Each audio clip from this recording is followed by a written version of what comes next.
নমস্কাৰ, এয়া হৈছে আফটাৰনুন এক্সপ্ৰেছ ষ্টুডিঅ'ত মই প্ৰাঞ্জল। আৰম্ভণিতে এটা ব্ৰেকিং নিউজ। শৰাইঘাট দলঙৰ পৰা ব্ৰহ্মপুত্ৰত জাপ দিছে এজন লোকে প্ৰত্যক্ষ কৰিছে এই দৃশ্য। আমি পুনৰবাৰ জনাইছোঁ আপোনালোকক এই মুহূৰ্তৰ সবাতোকৈ ডাঙৰ খবৰ। শৰাইঘাট দলঙৰ পৰা ব্ৰহ্মপুত্ৰত জাপ দিছে এজন লোকে প্ৰত্যক্ষ কৰিছে এই দৃশ্য। আৰু প্ৰত্যক্ষ কৰা লোকজন আমাৰ সৈতে ফোন লাইনত আছে। নমস্কাৰ আপোনাক আমাৰ বাতৰিৰ মাজলৈ। আপুনি প্ৰত্যক্ষদৰ্শী হিচাপে কি দেখিছিল এবাৰ যদি বিৱৰণীসমূহ আগবঢ়াব বিচাৰে আমাৰ দৰ্শকসকলৰ বাবে। নমস্কাৰ, মই বেছি সময় নাপালো। মই ইফালে জালুকবাৰীৰ পৰা স্কুটৰত আহি আছিলো। তেতিয়া চালো দূৰৰ পৰা ৰেলিং এটা পাৰ কৰি আছে। বেছি ট্ৰাফিক নাছিল, আধামান পাৰ কৰিলে মানে ইফালে জাম মাৰাৰ নিচিনা মানে হৈ গ'ল পজিশ্যন। স্কুটত ৰখালো, ৰ বুলি তাক মাত দি আছো। 22-25 বছৰ মান ডেকা ল'ৰা আছিল, ধুনীয়া ল'ৰা আছিল দেখা। কিন্তু তাৰপিছত পুলিচৰ তাত নম্বৰ লগাই 100 ডাইল কৰিলো 2বাৰ মান।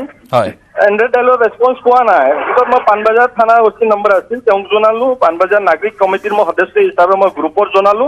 একেবাৰে জালুকবাৰী থানাত কোনোবা জনাইছে, তেতিয়া পুলিচ আহিছে আৰু এতিয়া ৰেস্কিউ অপাৰেশ্যন চলাব বুলি মই জনা গৈছো। হয়, বৰ্তমান উদ্ধাৰ অভিযান চলি আছে। আপুনি তাতে আছে নেকি? এতিয়া মই ইয়াতে আছো, এতিয়ালৈকে মই ইয়াতে আছো। ডাঙৰীয়া, আপুনি যদি জনাব বিচাৰে দৰ্শকসকলক আপোনাৰ পৰিচয়টো এবাৰ যদি আপুনি বিচাৰে জনাব পাৰে। মই ৰামা পৰিহাৰ, গুৱাহাটী শান্তিপুৰত থাকো। হয়, আকৌ এবাৰ আপুনি গোটেই ঘটনাক্ৰম বুজাই কওকচোন। কেনেধৰণে আপুনি দেখিছিল, কোনফালৰ পৰা আপুনি আহি আছিল? মই জালুকবাৰীৰ ফালে আহিছিলো, নতুন দলংতে পাৰ কৰি আহিছিলো। আমিনগাঁৱৰ ফালে গৈ আছিলো। আধা ৰাস্তামান পালো, তেতিয়াহ'লে স্কুটাৰৰ পৰা দূৰৰ পৰা চালো, স্কুটাৰ চলাই গৈ আছিলো। মই দূৰৰ পৰা চালো যে ল'ৰা এটাই বেৰিকেডটো পাৰ কৰি কিনে ইফালে ব্ৰহ্মপুত্ৰৰ ফালে জাম্প মাৰাৰ চেষ্টা কৰি আছে।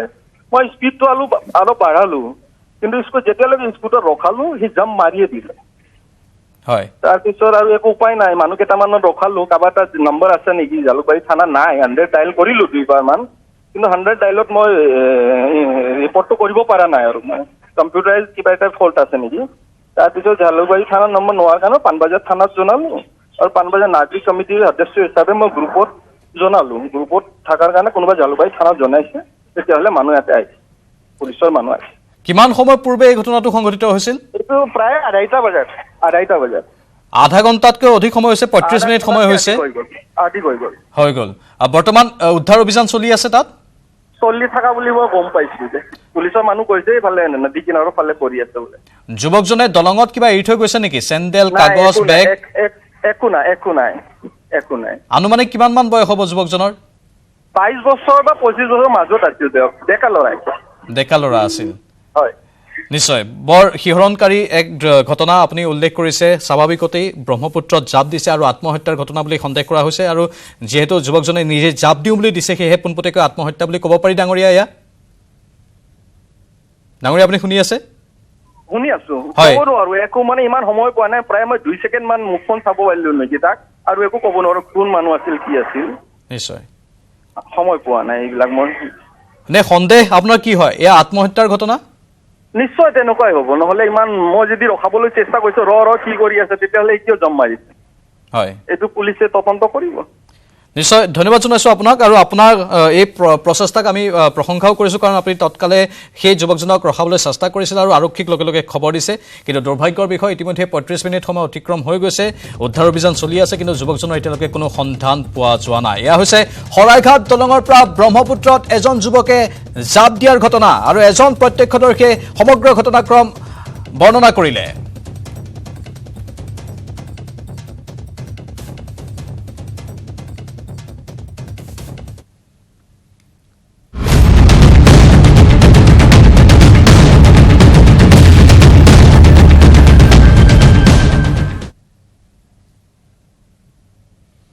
লোকসভাত মোদী চৰকাৰৰ বিৰুদ্ধে অনাস্থা প্ৰস্তাৱ উত্থাপন কৰে কলিয়াবৰৰ সাংসদ গৌৰৱ গগৈয়ে। মণিপুৰৰ বাবে অনাস্থা প্ৰস্তাৱ উত্থাপন কৰা বুলি উল্লেখ কৰি মণিপুৰ কাণ্ডত প্ৰধানমন্ত্ৰী মোদী কিয় আজিলৈ নিশ্চুপ হৈ আছে, এই প্ৰশ্ন উত্থাপন কৰে গৌৰৱ গগৈয়ে। মণিপুৰ জ্বলিছে মানে গোটেই ভাৰত জ্বলিছে বুলি উল্লেখ কৰি আজি পৰ্যন্ত মণিপুৰলৈ কিয় নগ'ল প্ৰধানমন্ত্ৰী মোদী, মণিপুৰৰ কথা ক'বলৈ প্ৰধানমন্ত্ৰীৰ 80 দিন কিয় লাগিলে বুলি প্ৰশ্ন উত্থাপন কৰে। আৰু প্ৰধানমন্ত্ৰীয়ে মণিপুৰৰ মুখ্যমন্ত্ৰীক বৰ্খাস্ত কৰা নাই কিয় বুলিও প্ৰশ্ন উত্থাপন কৰে সাংসদ গৌৰৱ গগৈয়ে।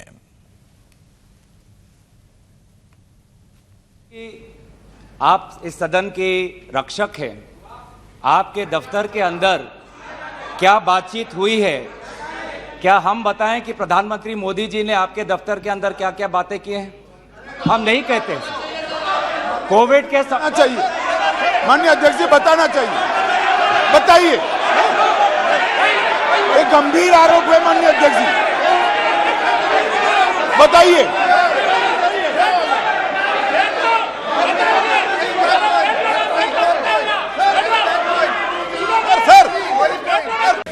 सर साफ साफ 3 सवाल है प्रधानमंत्री महोदय से। सवाल पहला कि आज तक वो मणिपुर क्यों नहीं गए? राहुल जी गए, इंडिया अलायंस के विभिन्न पार्टीज गए, गृह मंत्री जी गए, एमओएस होम गए, पर देश के मुखिया होने के नाते प्रधानमंत्री मोदी जी क्यों नहीं गए? यह है सवाल पहला। सवाल दूसरा कि लगभग 80 दिन क्यों लगे प्रधानमंत्री मोदी जी को मणिपुर पे कुछ बोलने के लिए, और जब बोले तो सिर्फ 30 सेकंड के लिए बोले, और उसके पश्चात आज तक भी प्रधानमंत्री मोदी जी की तरफ से ना कोई संवेदना का शब्द, ना कोई शांति की याचना। मंत्री मंडल बोल रहे हैं कि हम बोलेंगे, हम बोलेंगे। आप बोलें, आपको किसी ने नहीं रोका, लेकिन प्रधानमंत्री मोदी जी एक प्रधानमंत्री होने के नाते उनके शब्दों में जो महत्व है वो किसी मंत्री के शब्दों में नहीं है। माफ कीजिएगा, प्रधानमंत्री मोदी जी अगर प्रधानमंत्री होने के नाते एक शांति की पहल करें, उस कदम में जो ताकत है वो किसी मंत्री या किसी सांसद में वो ताकत नहीं है, एक प्रधानमंत्री होने के नाते। सवाल हमारा तीसरा कि प्रधानमंत्री जी ने आज तक मणिपुर के मुख्यमंत्री को बर्खास्त क्यों नहीं किया? आपने गुजरात में जब निर्वाचन आए, गुजरात में जब आपको अपनी राजनीति करनी थी तो गुजरात में मुख्यमंत्री बदल दिए, एक बार नहीं 2 बार। उत्तराखंड में निर्वाचन आ रहे थे तो उत्तराखंड में 1 बार, 2 बार, 3 बार, 4 बार शायद आपने मुख्यमंत्री बदल किए। त्रिपुरा में निर्वाचन आए तो त्रिपुरा में भी आपने निर्वाचन आपने से पहले आप मुख्यमंत्री को बदला। मणिपुर के मुख्यमंत्री में ऐसा क्या आपने विशेष आपका आशीर्वाद आप दे रहे हैं जिन्होंने खुद कबूल किया है कि आज मेरे कारण एक इंटेलिजेंस फेलियर हुआ है? ये 3 सवाल हैं सर, और शायद इन 3 सवालों का 3 उत्तर भी है। प्रधानमंत्री मोदी जी मणिपुर पर क्यों मौन हैं? शायद उस प्रश्न का उत्तर भी 3 है। पहला उत्तर कि प्रधानमंत्री मोदी जी को कबूल करना पड़ेगा कि उनकी डबल इंजन की सरकार, उनकी सरकार मणिपुर में व्यर्थ हो गई है, विफल हो चुकी है। इसीलिए आज मणिपुर में 150 लोग मरे, लगभग 5000 घर जलाए गए, लगभग 60,000 लोगों आज शिविर में हैं, लगभग 6,500 एफआईआर है, और मुख्यमंत्री, प्रदेश के मुख्यमंत्री होने के नाते जो एक संवाद का वातावरण बनाना चाहिए था, जो एक शांति, अमन और सद्भावना का एक वातावरण जो बनाना चाहिए था, आज उन्होंने सिर्फ मई महीने से नहीं, पिछले 2-3 सालों से ऐसे कुछ भड़काऊ उन्होंने कदम लिए हैं जो आज समाज के बीच में तनाव पैदा हो गया है। आज हम मणिपुर गए हैं, क्या मणिपुर में यह सबसे पहला हिंसा हुआ है? नहीं। क्या उत्तर पूर्वांचल में यह सबसे पहला हिंसा हुआ है? नहीं। इससे पहले भी हुए हैं, मणिपुर में भी हुए हैं। मैं खुद उत्तर पूर्वांचल का हूं, मैं खुद जिम्मेवारी से कहता हूं कि हुए हैं, लेकिन पहली बार, अरे आप में से तो कोई गया भी नहीं, आप क्या जानेंगे? पहले जाओ और फिर हमें परामर्श दो, पहले आप लोग जाओ। सर हम गए और बहुत दुख हुआ कि हमने समाज में 2 वर्गों के बीच ऐसा बंटवारा, समाज के 2 वर्गों के बीच हृदय में इतना आक्रोश, इतना गुस्सा हमने पहले कभी नहीं देखा। हमने पहले कभी भी नहीं देखा कि आज समाज का एक वर्ग दूसरे के प्रति बदले की भाषा का प्रयोग कर रहा है। हमने कभी भी नहीं देखा कि एक प्रदेश में एक ऐसी लकीर खींच दी गई है कि पहाड़ पे एक वर्ग के लोग रहते हैं और वैली में एक वर्ग के लोग रहते हैं। अफसोस की बात है सर कि जो सरकार एक इंडिया की बात करती है, आज उन्होंने 2 मणिपुर आपने बना दिए हैं। आपके राजनीति से 2 मणिपुर आज बन गए। मैं मणिपुर के मुख्यमंत्री को इस सदन से पूर्व प्रधानमंत्री वाजपेयी जी की राजधर्मों को याद करने के लिए सलाह दूंगा, जिन्होंने कहा कि राजा के लिए, शासक के लिए प्रजा में भेद नहीं हो सकता, ना जन्म के आधार पर, ना जाति के आधार पर, ना समुदाय। सर अध्यक्ष महोदय, यह अविश्वास प्रस्ताव मणिपुर के लिए हम लाए हैं, इंडिया अलायंस, क्योंकि मणिपुर आज इंसाफ मांगता है।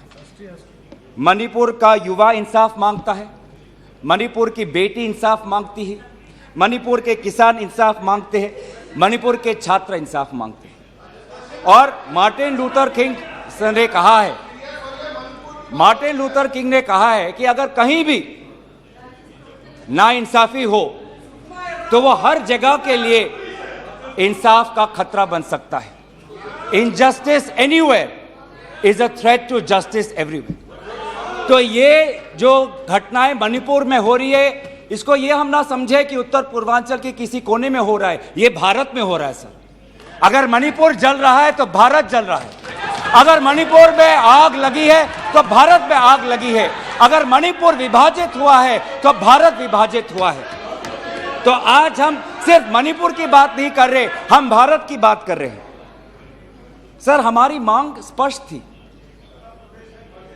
कि देश के मुखिया होने के नाते प्रधानमंत्री सदन में आए, अपनी बात रखे, अपनी संवेदना प्रकट करे और उस पर सारे पार्टी समर्थन दे और मणिपुर को एक संदेश जाए कि इस दुख की घड़ी में पूरा सदन मणिपुर के साथ है, हम मणिपुर में शांति चाहते हैं। यह हमारी अपेक्षा थी, यह हमारी अपेक्षा थी। लेकिन अफसोस की बात है कि ऐसा नहीं हुआ। प्रधानमंत्री महोदय ने एक मौन व्रत लिया कि सदन में ना लोकसभा में कुछ बोलेंगे, ना राज्यसभा में कुछ बोलेंगे।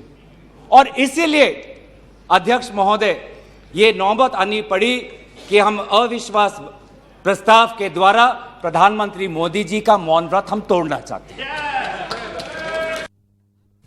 सदনত एया गौरव गगৈৰ উদাত্ত কণ্ঠ আমি শুনিবলৈ পালো। পৰৱৰ্তী খবৰ, পেছাদাৰী গভাইত চোৰ অংকুৰ, বিলাসী জীৱন কটোৱা অংকুৰ ধৰাত পৰিয়ে থাকে আৰক্ষীৰ, কিন্তু ৰহস্যজনকভাৱে থানাত নাথাকে 24 ঘণ্টাতকৈ বেছি সময়। যোৰহাটৰ চুৰি কাৰ্যত অভিযুক্ত অংকুৰ দাস নামৰ চোৰটোক যোৰহাট আৰক্ষীয়ে আকৌ শেহতীয়াকৈ মৰাণ আৰক্ষীৰ সহযোগত গ্ৰেপ্তাৰ কৰিছে। কিন্তু আন 7 বাৰৰ দৰে এইবাৰো কম দিনতে এৰ খাইছে আইনী মেৰপেচৰ পৰা। শিৱসাগৰ কুঁৱৰপুৰৰ হেনচোৱা গাঁৱৰ বাসিন্দা এই গভাইত চোৰটো হৈছে বহু বিলাসী গাড়ীৰো গৰাকী। আছে 3খন নাইট ছুপাৰ, সৰু সৰু 3খন গাড়ী, আছে প্ৰসাদোপম ঘৰ। 40টাকৈ গোচৰত অভিযুক্ত অংকুৰ দাস আশ্চৰ্যজনকভাৱে যোৰহাট, শিৱসাগৰকে ধৰি উজনিত চুৰি কৰি অভিলেখ গঢ়া অংকুৰক আজিলৈকে শাস্তি বিহিবলৈ সক্ষম নহল আৰক্ষী। আৰক্ষী তদন্ত প্ৰক্ৰিয়াই অংকুৰৰ দৰে চোৰক অধিক আত্মবিশ্বাসী কৰিছে নে ইয়াৰ আঁৰত আছে কোনো বাঘা লোকৰ হাত, তাকে লৈ প্ৰশ্ন যোৰহাটবাসীৰ।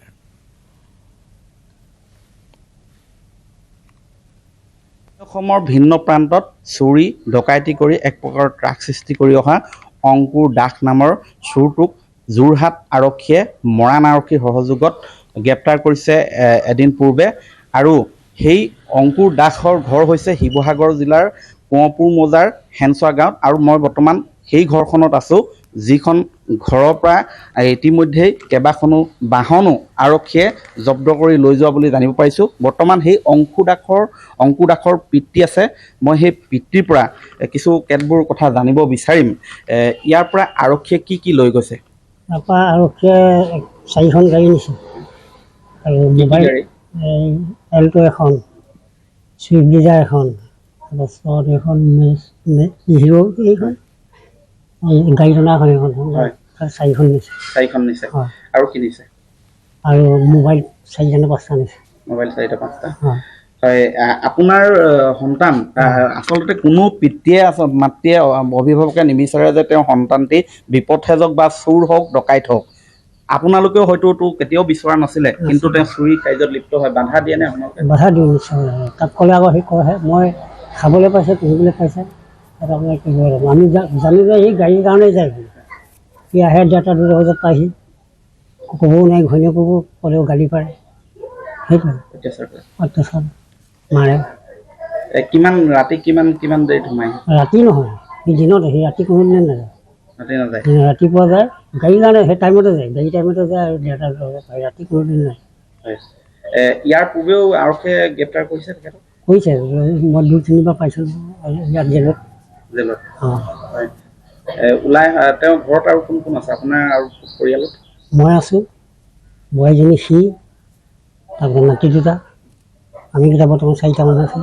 4-5টা তাৰপিছত ভাই সৰু এটা আছে সি থাকে তিনিচুকীয়াত সেইটো ইয়ালৈ নাহে আপোনালোকে যেতিয়া বাধা দিয়ে তেখেতে কি কয় বুলি ক'লে মই ক'লৈ গৈছোঁ মই গাড়ীৰ কাৰণেহে যাওঁ অঁ আৰু তই গাড়ীৰ কাৰণে গ'লে নহ'ব ন তই গাড়ীৰ কাৰণে গ'লি সদায় পুলিচ অহাৰ পাছতে কথাখিনি কৈছে এনেকৈ দেই আগতে গাড়ীৰ কাৰণে যায় বুলি আহে সেইটো কওঁ আৰু সেইদিনা সুধিলে মই বোলো আপোনাৰ খাবলৈ পাইছে সেই গৈছে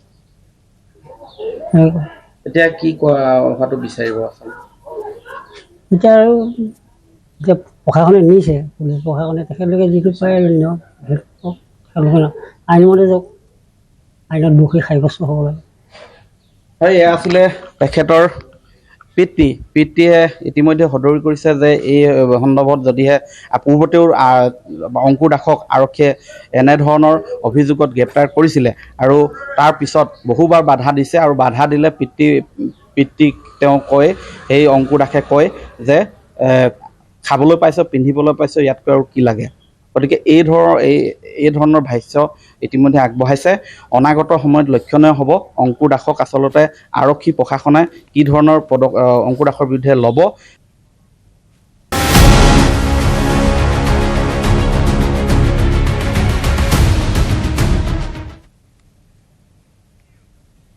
কুলাঙ্গাৰ পুত্ৰৰ কথা পুনৰবাৰ মানৱতাক ভুলুণ্ঠিত কৰা ঘটনা সংঘটিত হৈছে এইখন অসমত জনহিতাৰ্থে সেৱা আগবঢ়োৱা কুলাঙ্গাৰ পুত্ৰই তিলকৈ শাস্তি দি মৃত্যুৰ মুখলৈ ঠেলি দিছে জন্মদাতা পিতৃক অসম আৰক্ষীৰ এগৰাকী চতুৰ্থ বৰ্গৰ কৰ্মচাৰী সুৰেশ দাসৰ বিৰুদ্ধে জাঙুৰ খাই উঠিছে হাজোৰ বামন্দিৰ শিলিগুৰি ৰাইজ দীৰ্ঘদিন ধৰি গুৰু গোহাঁই নমনা এইজন সুৰেশে 80 ঊৰ্ধৰ নিজৰ পিতৃৰ ওপৰত ধাৰাবাহিকভাৱে চলাই আহিছে শাৰীৰিক আৰু মানসিক নিৰ্যাতন পানী এটুপিও খাবলৈ নিদি বৃদ্ধগৰাকীক অকলশৰে বন্দী কৰি ৰখা হৈছে এই কোহালি সদৃশ কোঠাটোত বৃদ্ধগৰাকীৰ পিঠিত আঘাতৰ চিন স্পষ্ট প্ৰয়োজনত পানী এটুপিও খাবলৈ নিদিয়াৰ অভিযোগ গাঁওবাসীৰ ওচৰ চুবুৰীয়াই বৃদ্ধগৰাকীৰ ওচৰলৈ আহি সহায় কৰাৰ চেষ্টা চলালেও প্ৰাণে মৰাৰ ভাবুকি দিয়ে লম্পট সুৰেশে আনকি সুৰেশৰ অত্যাচাৰত ইতিমধ্যে এগৰাকী ভগ্নীয়ে নিজৰ পিতৃৰ ঘৰ এৰি সম্পৰ্কীয়ৰ এঘৰত আশ্ৰয় গ্ৰহণ কৰিবলগীয়া হৈছে পিতৃৰ খবৰ ল'বলৈ অহা বিবাহিতা আন 3গৰাকী ভগ্নীকো বহুবাৰ আক্ৰমণৰ লক্ষ্য কৰি লৈছে সুৰেশে সুৰেশৰ অতপালিত অতিষ্ঠ হৈ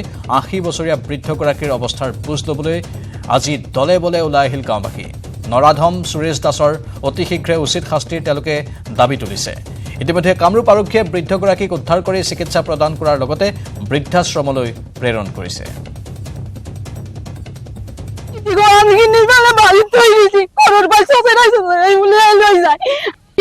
ব্যবহাৰ কৰে তো পানি মাৰি হল তো সামনে দিলে ভাত নিদিলে যিমান ধৰণৰ কথা কব নাই মানে মই কোনোদিন নাপালো মানে মোৰ দেউতাৰ এদিন মই খবৰ ল'বা আহোঁতে তিৰিটোই মাৰি ধৰি খেদাইছি মই ঘৰৰ মানুহৰ লগত আছিলো মই লজ্জিত তাৰমানে এই ইমান বৃদ্ধ বয়সত মানুহটোই পানী খাওঁকে থাকে পানী দেউতা মানুহ নাই আমি খবৰ ল'বা আহিব নোৱাৰো নিজৰ জন্ম দিয়া সন্তান এই নেকি আইনৰ জৰিয়ত ই আইনত চাকৰি কৰি আইনৰ মূল্য কিয় বুজি নাপায় ধুনীয়াকে ৰাইজ মাতিলে বা পঞ্চায়তৰ মানুহ আহিলে ডাঙৰ মানুহ আহিলে ধুনীয়াকে ক'ব যে মই পিঠিক বহুত সুখত ৰাখছো মই বাইদেউক বহুত সুখত ৰাখছো সি পুলিচত চাকৰি কৰে ফটগাটত চচাই নাওতে এটা পিলা চাল চৰি গৈছে কালি দেখি দেউতাই মোক গলত হামকাবাৰ ধৰি কান্দি পানী বস্তু হাহাকাৰ কৰি আছে তাইতে ৰাতিপুৱাই তালা মাৰি থৈ গুচি যায় যিজন মানে ভনীয়েক আছে পূৰ্ণিমা দাস তেখেতক মানে সদায় মানে বয়া দৃষ্টিৰে চাই মানে তেখেতে আজি বহুদিনৰ পৰা ওচৰ চুবুৰীয়াৰ ঘৰত মানে খাই লৈ জীৱিকা নিৰ্বাহ কৰি আছে আৰু ঘৰত কোনো বৈদ্য আহিব নিদিয়ে সুৰেশ দাস মানে দাইদাক সিহঁতে মানে ঘৰলৈ আহিবলৈ নিদিয়ে আহিলে নানান ধৰণৰ গালি গালাজ পাৰে মানে এনেকৈ মানে মাৰধৰো কৰে, মুঠতে ঘৰত মানে কোনো মানুহক স্থান নিদিয়ে। তাৰোপৰি যিকেইটা মানে বনীয়েক আছে, বনীয়েক কেইজনক মানে ঘৰৰ লগত স্থান নিদিয়ে, মানে ঘৰত বেলেগ মানুহ কোনো প্ৰৱেশ নিষেধে। আনকি মানে যিটো বৃদ্ধ মানে পিতৃ আছে, পিতৃৰ খবৰ ল'ব গ'লেও বাহিৰৰ মানুহ সিহঁতে গালি গালাজ পাৰে। ৰাইজৰ কথা নুশুনে। বামুণী আমাৰ বামুণী হ'ল, বামুণী ৰাইজ আছে, আমি বামুণীলে ৰাইজ, আমাৰ শিলগুৰিত আছো যদি আমি ৰাইজ বামুণী, আমাৰ গাঁৱৰ মানুহ, আমাৰ খেলৰ মানুহৰ খেতিৰ কথা নামানে, সি কাৰো কথাই নামানে। তাৰপিছত বাইপাকটো এতিয়া বাৰীত থোৱাই আছে, ইতানো চাব পাৰে, দেখা পাব, কিন্তু সদায়ও ভাত নেদে, বাইপাকো পানী নেদে, আকৌ নেদে। আৰু বইনাক 4টা আছে, 4টা বইনাকক আহিলেও সিহঁতে পানী চানী আকৌ নেদে, যাবাই নেদে, মাৰধৰ কৰে, খেদি দিয়ে আৰু সিহঁতৰ সিৰ ঘৰত যাব নেদে আৰু। আনফালে সোমবাৰে মহানগৰীৰ হেঙেৰাবাৰীতো সংঘটিত হৈছিল কুলাংকাৰ পুত্ৰৰ বৰ্বৰ কাণ্ড।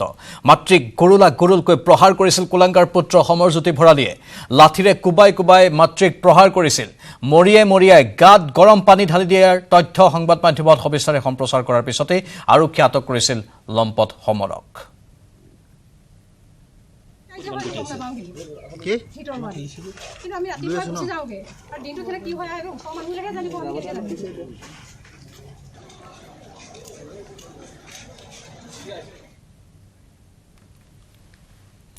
আৰু সময় হৈছে এতিয়া বাতৰিৰ পৰা বিদায় লোৱাৰ।